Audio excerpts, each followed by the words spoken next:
नमस्कार। उत्तराखंड एक्सप्रेस के इस वक्त के बुलेटिन के साथ मैं हूं अनुपम। प्रदेश की हर छोटी बड़ी खबरों को लेकर के कुंभ मेले में हुए टेस्टिंग घोटाले को लेकर एक्शन में जांच एजेंसियां हैं।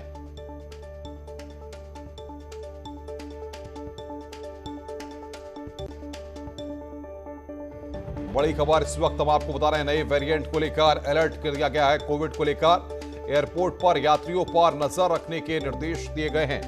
महाराष्ट्र, केरल, एमपी की फ्लाइट पर नजर रखने के निर्देश यहां पर दिए गए हैं। कोविड को लेकर यह अलर्ट जारी किया गया है। नए वेरिएंट को लेकर यह अलर्ट जारी किया गया है। नए वेरिएंट डेल्टा प्लस को लेकर यह अलर्ट जारी किया गया है। इसे लेकर उत्तराखंड सरकार अब अलर्ट हो गई है।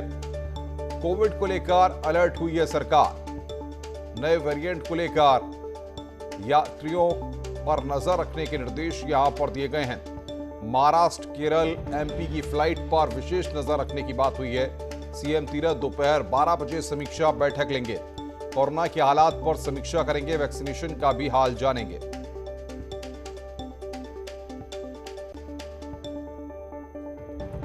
तो बड़ी खबर इस वक्त की जिसके बारे में हम आपको अपडेट दे रहे हैं। कोविड को लेकर अलर्ट किया गया है नए वेरिएंट को लेकर के, क्योंकि कई राज्यों में जिस तरीके से नए वेरिएंट के मामले सामने आए हैं। सुनील प्रभात हमारे साथ जुड़ रहे हैं बातचीत करने के लिए देहरादून से सीधे।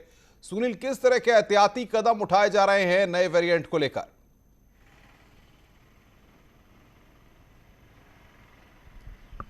देखिए अनुपम, जिस तरह से अन्य राज्यों में कोविड के नए वेरिएंट डेल्टा के लगातार केस सामने आ रहे हैं, उसको लेकर उत्तराखंड सरकार भी अलर्ट हुई है। और खासकर जिलाधिकारी देहरादून ने अधिकारियों के निर्देश जारी किए हैं कि जौलीग्रांट एयरपोर्ट पर आने वाली फ्लाइटों पर मध्य प्रदेश, केरल और महाराष्ट्र से जो फ्लाइटें आ रही हैं, क्योंकि इन राज्यों में इन केस नए वेरिएंट के केस ज़्यादा मिले हैं, तो उन पर विशेष नज़र रखने को कहा गया है। इनकी मौके पर स्क्रीनिंग की जाए, उनके टेस्ट किए जाएं। ये जो सीएमएस हैं डोईवाला के, जौलीग्रांट के एरिया को जो देखते हैं, उनसे कहा गया है कि वो खासकर विशेष तौर पर इस पर नज़र रखें। इसके साथ साथ सरकार अलर्ट मोड पर भी है। खासकर थर्ड वेव को लेकर सरकार ने प्लान तैयार किया है कि जो कम्युनिटी हेल्थ सेंटर हैं उनको कोविड केयर सेंटर में तब्दील किया जाएगा। और कल मुख्यमंत्री ने भी एक बड़ी घोषणा की है कि यदि आवश्यकता पड़ी तो जो मुख्यमंत्री आवास है जो खाली पड़ा हुआ है उसको भी कोविड केयर सेंटर में तब्दील किया जाएगा। सरकार का कहना है कि वो पूरी तरह से तैयार है, लेकिन जिस तरह से कोविड के नए नए वेरिएंट सामने आ रहे हैं उसने ज़रूर चिंता बढ़ा दी है। जी हाँ बिल्कुल सुनील, आप नजर बना के रखिए। आगे भी हम आपसे अपडेट लेते रहेंगे। सुनील प्रभात हमारे संवाददाता बता रहे हैं कि सरकार पूरी तरह से तैयारी करके रखना चाहती है। इधर कुंभ मेले के दौरान हुए कोविड टेस्ट घोटाले की जांच चल रही है और टेस्ट में गड़बड़ी की आरोपी कंपनियों और टेस्टिंग लैब के संचालकों से पूछताछ हुई। हरिद्वार सीडीओ की अध्यक्षता में बनी कमेटी ने मैक्स कॉर्पोरेट सर्विसेज के संचालकों से करीब 6 घंटे तक पूछताछ की है। सूत्रों के मुताबिक बंद कमरे में हुई इस पूछताछ में कई अहम और बड़ी जानकारियां हाथ लगी हैं। वहीं टेस्टिंग लैब नालवा के संचालकों से एसआईटी ने भी कई घंटे तक पूछताछ की। अब मैक्स से कुछ और दस्तावेज मांगे गए हैं। तीसरी आरोपी कंपनी लालचंदानी को सोमवार को पेश होने के लिए कहा गया है। हमने अभी मॉर्निंग में मैक्स कॉर्पोरेट से हमने पूछताछ कर ली है और चूंकि नलवा लैबोरेटरीज के भी रिप्रेजेंटेटिव आए थे, उनसे पूछताछ अभी पुलिस कर रही है। जिस लैब ने ये काम, जिस लैब के अगेंस्ट कंप्लेंट हुई है, जिसने 1 लाख टेस्टिंग करी है, उसकी गलती, उससे आप क्वेश्चन करिए। हम लोग टेस्ट कर ही नहीं सकते, हमारी कंपनी टेस्ट कर ही नहीं सकती, ऑथराइज नहीं है। हम तो क्वेश्चन किसी से कर ही नहीं रहे। आपसे क्या है, आप किस बिजनेस पे हैं? मैक्स कॉर्पोरेट सर्विसेज के पार्टनर्स हैं, मलिकापन शरद। किस चीज में डील करती है कंपनी मैक्स कॉर्पोरेट? जो ये किस चीज में डील करती है सर ये कंपनी? बिजनेस फैसिलिटी मैनेजमेंट वगैरह में। देहरादून से बड़ी खबर है। कुंभ कोविड टेस्ट फर्जीवाड़े के मामले में आज कांग्रेस करेगी उपवास। हरिद्वार में गंगा किनारे उपवास करेंगे कांग्रेस नेता। पूर्व सीएम हरीश रावत दिल्ली में करेंगे उपवास। फर्जीवाड़े के सिटिंग जज से जांच कराने की मांग। देहरादून से इस वक्त की बड़ी खबर, आज कांग्रेस पार्टी उपवास करेगी।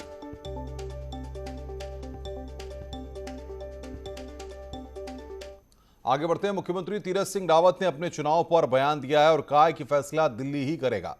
साथ ही अन्य विवाद पर भी बयान दिया। असल में उत्तराखंड बीजेपी में इन दिनों बयानों की बाढ़ सी आ गई है। एक दिन पहले काशीपुर में पूर्व सीएम त्रिवेंद्र सिंह रावत ने खुद के थकने की बात कही थी और सीएम तीरथ को ऊर्जावान बताया था। जब सीएम तीरथ से इस पर सवाल पूछा गया तो उन्होंने कहा कि मुख्यमंत्री बनाने का फैसला पीएम मोदी, गृह मंत्री अमित शाह और राष्ट्रीय अध्यक्ष जेपी नड्डा का है और मैं जिम्मेदारी पूरी करूंगा। वहीं उपचुनाव की बात पर सीएम तीरथ ने कहा कि यह फैसला भी केंद्रीय नेतृत्व का होगा।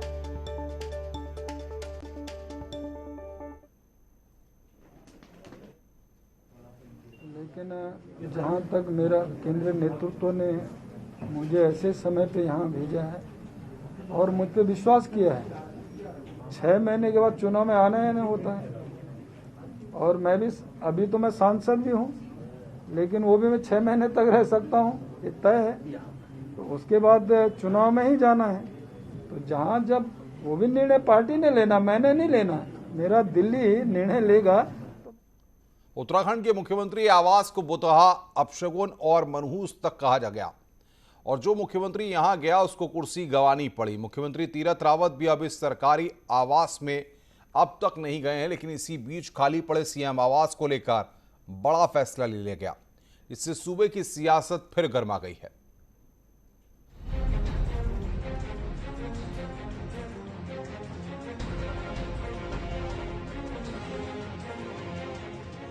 ये है उत्तराखंड का वो मुख्यमंत्री आवास जो किसी मुख्यमंत्री के लिए भाग्यशाली नहीं रहा और जो यहाँ आया उसकी कुर्सी वक्त से पहले चली गई। 100 से ज्यादा दिन बाद भी मुख्यमंत्री तीरथ रावत ने यहाँ कदम नहीं रखा और अब ये मुख्यमंत्री आवास कोविड की तीसरी लहर में काम आएगा। मुख्यमंत्री का कहना है कि दूसरी लहर में जहां अलग अलग सेंटर तैयार किए गए, तो वहीं तीसरी लहर के लिए मुख्यमंत्री आवास तैयार होगा। ऐसे और भी हॉस्पिटल हमने खड़े कर लिए और मैं आप आज को और एक और बता देना चाहता हूँ, मेरा मुख्यमंत्री जो आवास है वो भी मैं कोविड के लिए तैयार करने जा रहा हूँ, 3rd वेव के लिए। ये मैं नई बात आपको कह रहा हूँ। मुख्यमंत्री ने आवास को कोविड के लिए तैयार करने की बात क्या कही? कांग्रेस को हमले का मौका मिल गया। कांग्रेस का कहना है कि अस्पताल तैयार नहीं हो सके, इसीलिए आवास को तैयार किया जा रहा है और जिस आवास को अपशगुन मानकर मुख्यमंत्री वहां नहीं गए, वहां कोरोना मरीजों को भेजने की तैयारी है। राज्य में क्या मुख्यमंत्री ये बताना चाह रहे हैं कि कोई और उपयुक्त स्थान ही नहीं है?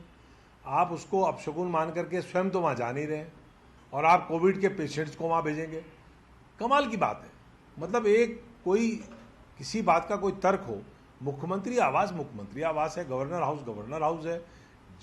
राज्य के मुख्यमंत्री को कम से कम कोविड जैसे मामले में गंभीरता दिखानी चाहिए। करीब 16 करोड़ की लागत से मुख्यमंत्री आवास 2009 में बनकर तैयार हुआ, जिसमें करीब 20 कमरे हैं। पूर्व सीएम निशंक, विजय बहुगुणा, त्रिवेंद्र रावत की कुर्सी इसी मुख्यमंत्री आवास में एंट्री के बाद गई और पूर्व सीएम हरीश रावत तो इसमें गए ही नहीं और मुख्यमंत्री तीरथ रावत अब तक यहाँ नहीं गए। और अब मनहूस, अपशगुन और भूतहा कहा जाने वाला ये आवास कोविड की तीसरी लहर में मरीजों के काम आएगा। दीपांकर भट्ट, न्यूज़ 18, देहरादून। पूर्व सीएम त्रिवेंद्र सिंह रावत अल्मोड़ा जिले के दौरे पर हैं। सर्किट हाउस पहुंचने पर पूर्व सीएम का कार्यकर्ताओं ने भव्य स्वागत किया। इसके बाद रावत ने कार्यकर्ताओं की बैठक ली। मीडिया से बातचीत करते हुए कहा कि लंबे समय से कार्यकर्ताओं के साथ मुलाकात नहीं हुई थी, इसीलिए दौरे पर आए। साथ ही त्रिवेंद्र ने कहा कि कार्यकर्ता रक्तदान करके उनका स्वागत कर रहे हैं। मैं कार्यकर्ताओं से मिलने आया हूं, काफ़ी दिन हो गया था और आजकल 2-3 कार्यक्रम पार्टी ने लिए हैं। एक तो सेवा ही संगठन के तहत जगह जगह पर तमाम तरह के सेवा कार्य वहां की आवश्यकताओं के अनुसार कार्यकर्ता कर रहे हैं। कांग्रेस ने Pithoragarh Tanakpur all weather road निर्माण को जांच की मांग की और प्रदर्शन किया। कांग्रेस का कहना है कि पहली बरसात में ही 1100 करोड़ की लागत से बनी ऑल वेदर रोड धराशायी हो गई। इससे साबित होता है कि निर्माण के दौरान गुणवत्ता के मानकों को पूरी तरह से दरकिनार किया गया है।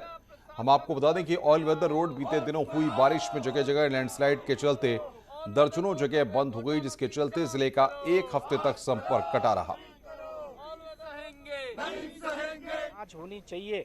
तमाम जगह पर डेंजर पॉइंट है इनके और उनको चिन्हित नहीं किया गया है। बरसात आ गई है, अभी तो ये पहली बरसात है, खाली नमूना है। पौड़ी से खबर, जहां आज भी कई इलाकों में मूलभूत सुविधाओं की कमी है। पौड़ी के कोट ब्लॉक के लिए पोखरी, धारी और नाई गांव के लोग सड़क नहीं होने से परेशान हैं। गर्भवती महिलाओं और बीमार मरीजों को इलाज के लिए पगडंडी के सहारे मुख्य सड़क तक पहुंचाने को मजबूर होते हैं। स्थानीय लोगों का कहना है कि 4 साल पहले सड़क स्वीकृत हो गई थी, लेकिन आज तक इसे लेकर कोई काम नहीं हुआ है। वहीं जिलाधिकारी ने मामले में जल्द कार्रवाई का भरोसा दिया है। पहले रोड तक लोग 1-2 गांव के बुलाने पड़ते, गांव में लोग अब हैं कहाँ। ये जो वृद्ध हैं उनको कोई तबीयत खराब हो जाए तो कंधे में डंडी में रख के उनको लेके जाते हैं, फिर पौड़ी ले जाओ या देहरादून ले जाओ, ये बहुत बड़ी समस्या है। संबंधित विभाग से इस संबंध में आख्या प्राप्त की जा रही है कि क्या उनके द्वारा इस संबंध में कोई पत्राचार शासन स्तर पे किया है अथवा नहीं किया है, और अगर प्रस्ताव तैयार किया गया है तो शासन स्तर पे इसके संबंध में पत्राचार करते हुए शीघ्रता से उसका स्वीकृति प्राप्त करने के लिए हम कार्रवाई करेंगे और जल्द से जल्द निर्माण कार्य प्रारंभ करने के लिए हम लोग प्रयासरत रहें। अगर स्वीकृति प्राप्त हो। रुड़की में पबजी गेम को लेकर एक लड़के की मौत हो गई। गंगनहर कोतवाली के इब्राहिमपुर गांव में दो लड़कों के बीच पबजी गेम को लेकर विवाद हो गया। गेम को लेकर हुए विवाद में एक लड़के ने नुकीली चीज से दूसरे पर हमला कर दिया, जिसके बाद तुरंत उसे सिविल अस्पताल ले जाया गया और डॉक्टरों ने उसे मृत घोषित कर दिया। पुलिस का कहना है कि अभी पीड़ित पक्ष ने शिकायत नहीं की है और शिकायत मिलने पर आगे की कार्रवाई की जाएगी। लड़के जो है पबजी वगैरह गेम खेल रहे थे, उसमें झगड़ा हुआ है। उसमें झगड़े के दौरान ही एक लड़के को जो है बता रहे कोई उसके गले में सूजा वगैरह लग गया है, उसकी डेथ हो गई है। सोशल मीडिया के जरिए वीडियो बनाकर और फिर ब्लैकमेल करने वाले को चंपावत पुलिस ने गिरफ्तार किया है। आरोपी अमरदीन को राजस्थान के भरतपुर से पकड़ा गया है।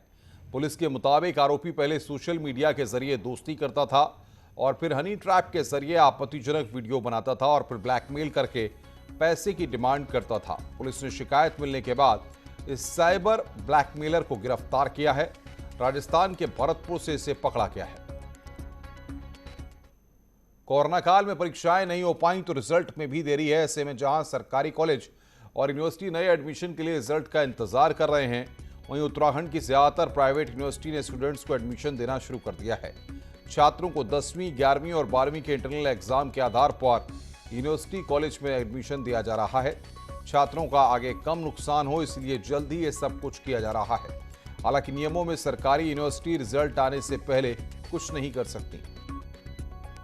हमने भी अभी जो बेसिक क्राइटेरिया रखा वो 10th के मार्क्स रखे हैं बच्चों के, और क्योंकि हमारी जो फ़ी होती है वो मेरिट, उसमें मेरिट स्कॉलरशिप का एक मेजर कंपोनेंट होता है, तो जिस समय बच्चों के 12th के रिजल्ट डिक्लेयर हो जाएंगे उस समय उनकी मेरिट, उनकी स्कॉलरशिप आइडेंटिफाई हो जाएगी। प्रोसेस तो अभी ये है कि पीछे के सेमेस्टर का प्रोसेस कंप्लीट होना है।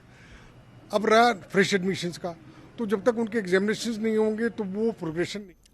खबरें और भी हैं, फिलहाल ब्रेक के लिए, ब्रेक के बाद जल्द हाजिर होते हैं।